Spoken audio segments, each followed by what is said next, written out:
I'm a 35-year-old office worker, married to Kevin, who's 6 years my senior. Our marriage spans 9 years, but currently, I find myself residing with my mom due to certain circumstances. Let me unravel the events leading to this arrangement. 4 years ago, Kevin and I embarked on building our dream home. However, financial constraints loomed large as Kevin had recently transitioned jobs, leaving us with scant savings and a modest income. His previous workplace subjected him to incessant workplace toxicity, triggering sleep disturbances and rendering him unable to continue working. Seeking solace, he sought psychiatric help and took a hiatus of 3 months, yet his recovery proved elusive. Eventually, he made the difficult decision to resign. During this period, I became the sole breadwinner. With time, Kevin's condition improved. He regained his appetite, normalized his sleep patterns, and earned the approval of his psychiatrist for his remarkable progress. The vibrant, affectionate Kevin I knew returned. Eager to re-enter the workforce, he'd embarked on a job hunt. Despite encountering hurdles due to his past mental health struggles, his tenure at the large corporation proved advantageous in securing a position at a smaller firm. Though the paycheck paled in comparison to his previous earnings, the opportunity to work in his desired field brought him joy. Witnessing his renewed sense of purpose filled me with happiness, knowing that he found fulfillment in his professional endeavors once again. We harbored hopes of starting a family, but the practicalities of life loomed large. Knowing that our financial stability relied on my continued employment, I pressed on with my career. Besides, I found immense fulfillment in my work, and Kevin and I mutually agreed to postpone parenthood. With just the two of us, life unfolded peacefully until tragedy struck. My mother, Sarah, was involved in a car accident that left her paralyzed, reliant on a wheelchair for mobility. Having lost my father during my middle school years, Sarah had been living independently ever since. However, our family home, aged and laden with stairs, proved unsuitable for her new circumstances. It was then that Kevin proposed a solution. Let's live together. Sarah and I were taken aback by his unexpected generosity, yet deeply touched by his compassion. Given Kevin's recent job transition, uncertainties clouded our future, but we resolved to explore our options. Despite facing hurdles due to Kevin's short tenure at his current job, we remained steadfast in our pursuit. After navigating through numerous rejections, we finally secured a mortgage approval from a sympathetic lender. With unwavering determination, we purchased our envisioned haven, a home adorned with the fragrance of wood, boasting sturdy beams, custom storage solutions, a kitchen tailored to my needs, and spacious cypress flooring. Crucially, it was a single-story, wheelchair-accessible sanctuary, perfectly suited for comfortable living. The anticipation of our new home being constructed filled us with excitement, prompting us to visit the construction site daily. Upon its completion, our meticulously planned abode boasted a spacious yard, offering my mother, who now rarely ventured outdoors, a sunny spot for relaxation. However, there was a twist concerning the land it sat upon. Endowed to us by Kevin's revered grandfather, who held Kevin in high esteem, it held sentimental value beyond measure. Though Kevin's family wasn't affluent, his grandfather, upon learning of his cancer diagnosis, began dispersing his assets, bequeathing us the largest parcel of land. Receiving such a gift felt akin to winning the lottery, at the plot's proximity to Kevin's family home, merely a 10-minute stroll away, raised eyebrows. When we disclosed our plan for my mother to move in with us, Kevin's sister's reaction was one of derision. Her incredulous query, "Why is your mother moving in too? How shameless is your family?" stung deeply. Kevin's mother's disapproving remarks about my background and the burden she perceived my mother to be echoed this sentiment, branding me as a source of misfortune. Despite the hurtful remarks, Kevin staunchly defended us, asserting that the land was a gift from his grandfather, not subject to scrutiny or reproach. Kevin's family's demeanor, marked by cruelty and disdain, starkly contrasted his innate kindness. He often likened himself to a beautiful flower emerging from murky waters, learning from their negativity how not to be. Kevin believed his grandfather bestowed the land upon us with the expectation that we care for his mother in her twilight years, a duty he embraced wholeheartedly. Other beneficiaries received smaller parcels, such as Kevin's sister, who inherited a lucrative parking lot nearby. Though the prospect of a steady income was enticing, We remained grateful for the gift bestowed upon us, utilizing it to offset construction costs and facilitate our loan acquisition. When our home was finally completed, we extended an invitation to Kevin's mother and sister's family for a visit. However, our excitement soon turned sour as their behavior left much to be desired. The builders informed us that they had made several unannounced visits to the house, arriving late without so much as an apology. Asserting a sense of entitlement, they proclaimed, "This is kind of like Grandpa's house, so it's like our house too." Kevin's sister's arrival, accompanied by muddy shoes, further soured the atmosphere. Disregarding our offered slippers, she cavalierly traipsed through the house, declaring it smelled nice and dismissing the need for air fresheners. When I gently suggested using slippers to preserve the cleanliness of the floors, her response was dismissive, scoffing at the notion as too much trouble. The discomfort only escalated when they expressed an interest in my mother's spacious and sunny room, with Kevin's mother audaciously declaring her desire to claim it as her own. In a shocking display of insensitivity, she remarked to my mother, "You were lucky to have that accident, weren't you? Thanks to being paralyzed, you moved from that old shack to this nice house. Isn't that a lucky turn of events?" Kevin, unable to tolerate their callous remarks, intervened with a stern demand for an apology. Despite their attempts to deflect and justify their behavior, Kevin remained steadfast, refusing to excuse their lack of decency. Witnessing the confrontation unfold, my mother expressed her gratitude for Kevin's kindness, diffusing the tension with her humility. As Kevin's mother and sister-in-law departed, leaving behind a lingering sense of resentment, my mother offered her apologies for any disruption caused. In a display of unwavering support, Kevin shouldered the blame, expressing his embarrassment over their behavior and reaffirming his gratitude for our shared living arrangement. Moved by Kevin's kindness, my mother was overcome with emotion, highlighting the strength of our bond amidst the trials posed by his family's demeanor. Living in close proximity to Kevin's parents meant that our neighbors had known us for years, their kindness a familiar comfort in our lives. As we settled into our new home over the course of 4 months, I noticed a glimmer of joy returning to my mother's eyes. However, the tranquility was shattered by an unexpected phone call I received at work one day. The news that my mother delivered left me reeling with disbelief. Kevin had collapsed at his workplace, sending shockwaves of fear coursing through me. Hastening to the hospital, I clung to the hope that it was merely a scare, reassuring myself with visions of Kevin's usual jovial self. Arriving at the hospital, my heart sank at the sight of Kevin tethered to a web of tubes, his usual playful banter silenced by the gravity of his condition.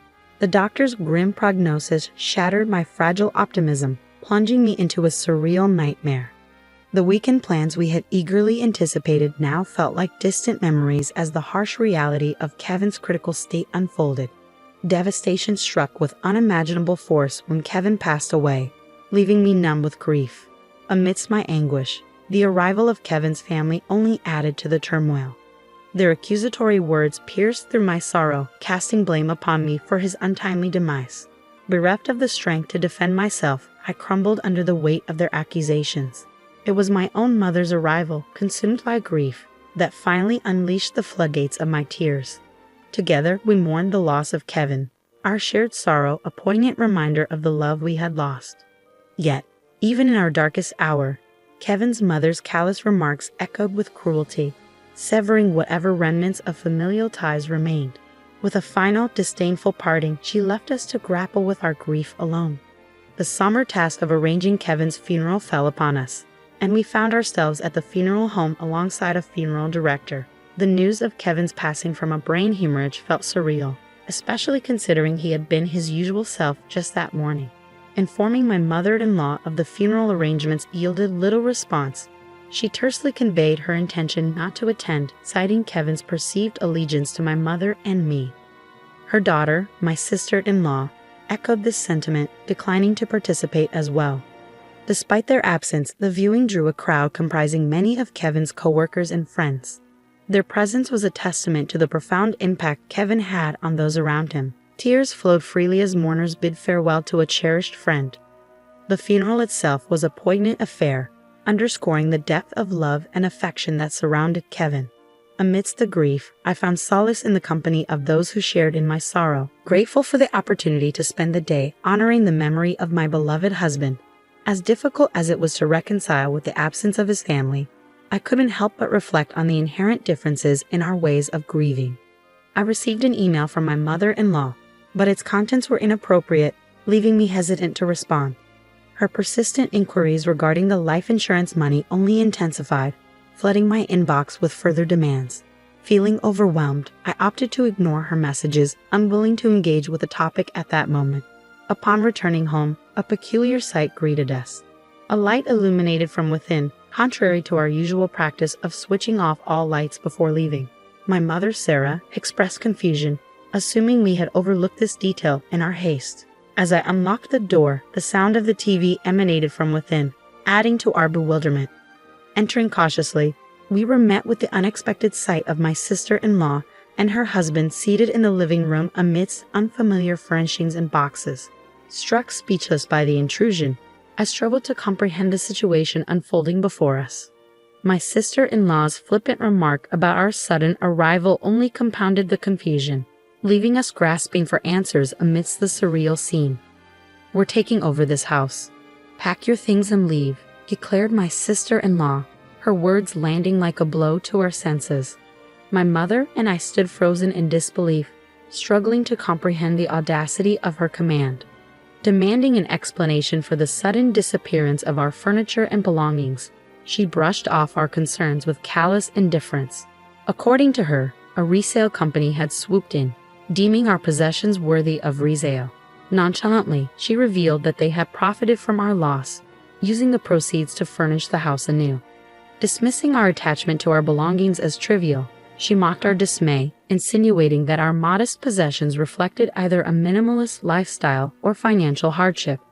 The furniture, meticulously chosen by my husband and me, held sentimental value beyond measure, making their callous disregard all the more unbearable.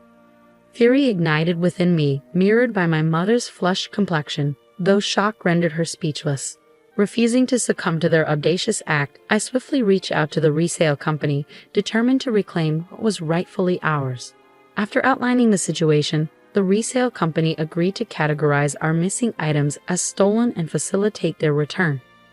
Dealing with such turmoil in the wake of my husband's passing felt like an unbearable burden. I harbored no desire to maintain any semblance of a relationship with his family, yet the house held cherished memories of him that I couldn't bear to leave behind. As I grappled with conflicting emotions, my mother's quiet voice broke through the turmoil. "What would Kevin say if he were here?" she posed softly. Reflecting on his words, I realized he would likely advise us to leave. Kevin often emphasized the importance of surrounding oneself with understanding individuals, recognizing that some would never grasp our perspective, no matter our efforts. Ironically, he had been referring to his own mother and sister. Accepting the inevitability of their interference if we stayed, I swiftly secured a lease for an accessible apartment. Surprised by my prompt decision, my mother stood by my side as we arranged for our belongings to be held by the resale company temporarily, before being relocated to our new abode. 3 days later, in exchange for vacating the premises, I extracted a promise from my mother-in-law and sister-in-law to sever all ties with us. It was a necessary step towards reclaiming our peace and autonomy in the wake of Kevin's absence. Thus began a new chapter in our lives, my mother and I settling into our apartment without Kevin. It came to light that Kevin had taken out multiple life insurance policies, almost obsessively so. His playful jests about us becoming wealthy in the event of his passing now seemed prophetic. True to his words, he had ensured that we would be financially secure for the rest of our days. When we purchased the house, Kevin's inability to secure a mortgage prompted me, as the primary breadwinner in a major corporation, to acquire it in my name. It was a precautionary measure to safeguard against the burden of shouldering a mortgage for a house I might not inhabit if tragedy struck first. According to our agreement, the house would be auctioned off if the mortgage remained unpaid for 4 months. As time elapsed, my call log became inundated with persistent calls from my sister-in-law, Emily, and mother-in-law, Maria. Their relentless pursuit was reminiscent of a chilling horror movie, fueling a sense of apprehension within me. Yielding to their incessant attempts to reach me, I finally answered the phone. Their fury erupted upon learning that the house was slated for sale. Attempting to return, they were met with a seizure notice, bearing their entry. Emily and her husband had vacated their apartment following Kevin's passing, with Emily even resigning from her job. In a desperate bid to alleviate their homelessness, I suggested they return to their parents' house. To my astonishment, Maria had become ensnared in a gambling addiction, resulting in the sale of her own home. Unbeknownst to me, they had been cohabiting for the past 5 months. Furthermore, I learned that they had disposed of their primary source of income, a parking lot adjacent to the train station, long ago. Now, Maria and Emily's family found themselves completely destitute and without shelter. When Maria extended an apology and a plea for financial assistance, I made the difficult decision to sever ties, asserting that it was best for us to maintain distance given the perceived misfortune that seemed to follow. Despite her muted response, I couldn't help but wonder who truly bore the brunt of bad luck in our situation. Refusing to lend a single cent, I was met with Emily's enraged outburst, branding me as a devil and demanding immediate payment. I promptly ended the call, firm in my resolve. In reality, I had engaged a lawyer over the past 5 months to expedite the auction of the house, an unconventional but necessary step to secure closure. Fortunately, the process unfolded without significant complications, granting our family a fleeting sense of peace. With the proceeds from the sale and the financial security Kevin had left behind, my mother and I embarked on a new chapter. Eschewing the need for a large house, we prioritized safety and tranquility, opting for a condominium with minimal noise disturbance. Recalling my husband's vision for our home, I saw a place where my mother-in-law could indulge in her love for reading and bask in the sun. Though smaller in size, the condo boasted a spacious balcony reminiscent of the courtyard Kevin had envisioned, providing a serene space for relaxation. The sale of the house, coupled with the unexpected windfall from Kevin's inheritance, provided us with the means to move forward, signaling a fresh start for my mother and me. In the wake of Kevin's passing, I made the deliberate choice to invest in a luxurious condominium known for its top-notch security features, a decision I'm certain would have brought my cautious husband, Kevin, peace of mind. The sense of security and tranquility offered by our new home is truly priceless, especially considering the tumultuous experiences with my in-laws. Life has taken a stark turn since Kevin's departure, and navigating the aftermath of this family's actions has proven to be emotionally taxing. Following the auction of the house, Kevin's mother, Maria, and sister found themselves displaced, ultimately resorting to public housing after failed attempts to secure financial aid. Unfortunately, their transition to communal living has been marred by a continuation of their old habits. Despite their efforts to adapt, including seeking assistance from neighbors, their presence in public housing has been marked by disturbances that have begun to unsettle the community. From hosting barbecues on their modest balcony to engaging in frequent loud arguments, their disregard for communal harmony has become increasingly evident. Such thoughtlessness, coupled with their financial woes, underscores a long-standing pattern of behavior characterized by a lack of consideration for others' comfort. Their disruptive actions serve as a stark reminder of the challenges we faced in the aftermath of Kevin's passing, further emphasizing the importance of finding solace and security in our new home. Since my sister-in-law's husband departed, she and Maria have been left to navigate their challenges alone. Their tumultuous situation stands in stark contrast to the tranquil and stable life my mother and I now enjoy. While both households consist of 2 individuals, the atmosphere couldn't be more different. Mine is a haven of peace, whereas theirs is fraught with conflict and tension. The disruptive nature of their living arrangements has reached a tipping point, prompting concerned neighbors to unite in an effort to remove them from the premises. It serves as a sobering reminder that regardless of location, being a disturbance can swiftly lead to being unwelcome. Contemplating these unfolding events, I find resonance in the adage, "What goes around comes around." My aspiration now is to carve out a serene and uneventful existence, far removed from the tumultuous dramas of my former familial ties. I envision Kevin observing from beyond, perhaps with a mix of emotions as he witnesses the ongoing chaos perpetuated by his relatives. In contrast to the tranquility he cherished in life, my path forward is marked by a steadfast commitment to lead a life devoid of turmoil or disruption. It's my solemn pledge to honor Kevin's memory not just through words, but through deliberate actions. He epitomized the ethos of a life well lived, surrounded by individuals who fostered joy and understanding. Despite the complexities of the family dynamics left in his wake, I remain resolute in my pursuit of positivity and peace. With each step forward, I strive to embody the essence of Kevin's legacy, cultivating an environment characterized by harmony and goodwill. The decision to purchase this condominium transcended mere relocation. It symbolized the creation of a sanctuary where my mother and I could find solace and security. Amidst the tranquility, order, and absence of turmoil, we relish in each other's company and embrace the moments that truly matter. Though smaller in size compared to our former residence, every nook and cranny of this new abode holds significance, every instance of quietude cherished. Through this journey, I've gleaned invaluable lessons in resilience and the art of pressing forward. Fond recollections of Kevin, brimming with love and laughter, serve as a guiding light, inspiring me to embrace life with authenticity and compassion. His legacy of kindness serves as a beacon, urging me to ensure that his spirit lives on through acts of empathy and generosity. In honoring his memory, I find solace in the pursuit of a life well lived. Amidst the tranquility of our chosen refuge, I am steadfast in my commitment to not only live for myself, but to embody the values that would make Kevin proud.